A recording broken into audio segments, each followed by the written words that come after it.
Out of the way. Hey, child, here! Out of the way. Move it back, folks. He's from the daycare at the YMCA, I guess. Move it back. Where was this?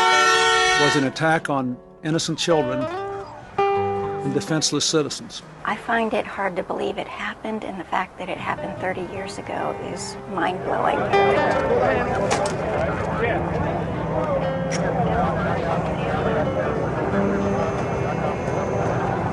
Tonight, we're keeping a 30-year-old promise to the victims, to the survivors, and to ourselves. We vowed never to forget the day we stared into the face of evil. I didn't know I was going to make it out alive. I really thought that this was it.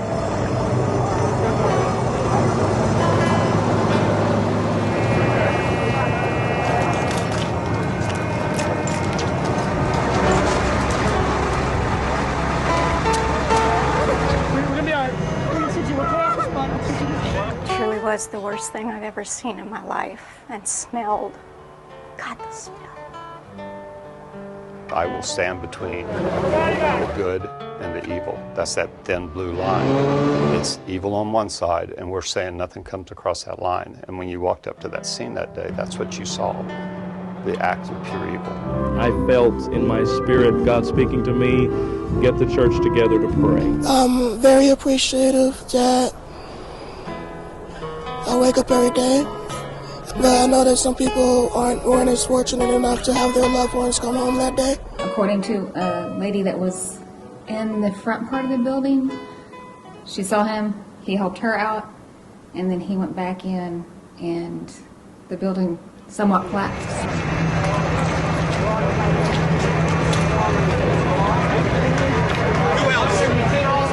To this day, I still think like I was a dream, something out of a movie. You just can't imagine something like that happening.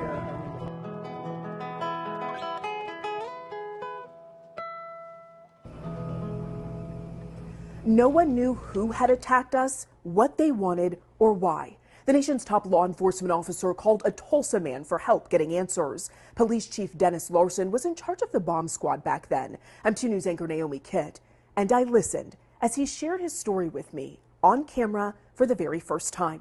It started with a phone call minutes after the unthinkable had happened. And it was Janet Reno, at the time, the sitting U.S. Attorney General. And her questions were really direct. And it was simply, we've had an incident in Oklahoma City. We believe explosives are involved. How many assets can you deploy to Oklahoma City and how soon? When the U.S. Attorney General asks how soon, it means now.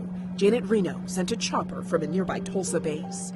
Landed over at 23rd and Jackson and picked up our robot and some of our bomb techs, and the rest went by car. According to the bomb techs that were in the Black Hawk, they never gained altitude. They flew at treetop level. Chief Larson sent most of his team ahead, but he couldn't leave Tulsa unprotected, so he and another man stayed behind that first day. When the others arrived in downtown Oklahoma City, they found a scene that was almost indescribable. Got one here! Out of the way. Hey, child, here! Out of the way. Move it back, folks. He's from the daycare at the YMCA, I guess. Move it back. When you first got out of that car and saw the aftermath of that explosion, what was going through your mind? It's like probably most investigators switch on the police mode, switch off the human mode. I remember as I walked towards the building, the smell of ANFO in the air. That's short for ammonium nitrate fuel oil, the ingredients used to bring down the building and bring Oklahomans together. Did you have any idea the extent or the magnitude of what you were dealing with? No, I don't think anybody could imagine. We had never seen that in the United States. It's just a devastating thing that our country has come to this. And so many little children has died, and the people that are trapped and don't know when they'll be got out. You handed me these numbers earlier, 168 lives lost. You said, though, it's when you see the numbers of children who were obviously lost in this tragedy that's really what gets to you. Yeah, I think that just knowing that the bomber knew that the daycare was in the bottom floor of that building showed you that you were dealing with somebody who was heartless and probably the epitome of pure evil. He certainly wasn't alone in that thought. It's devastating. It's just words cannot describe. Being a mother and a grandmother, I can imagine the heartbreak. I've lost a child. Because of this guy, I might have lost my 3-year-old daughter and my husband and my 4-year-old. So whoever did that, I hope you're happy. Between the complete shock, the sound of sirens, and Good Samaritans helping those too hurt to help themselves. It's on its way. It's just a real busy moment right now. So as soon as we can get you an ambulance here, we're going to have you in here, all right? Some blankets! Everyday office workers searching for friends in the street. Get all of our people down that way. That way? Yeah. Okay. We got everybody on the second floor out. While emergency crews searched for those buried beneath the crumbled concrete. All the while, Chief Larson and his team had their own job to do. Our job wasn't to recover bodies. Our job was to recover every piece of the vehicle that was the actual bomb, so the FBI and the hazardous device lab could put the vehicle back together. It was a hard, dangerous, and emotional job, but the team did catch a break, or in this case, an axle. At the rear axle of the truck, when it compressed and was blown down, actually jumped a building and landed on a small car. On the mangled piece of metal was a magic number, the vehicle VIN.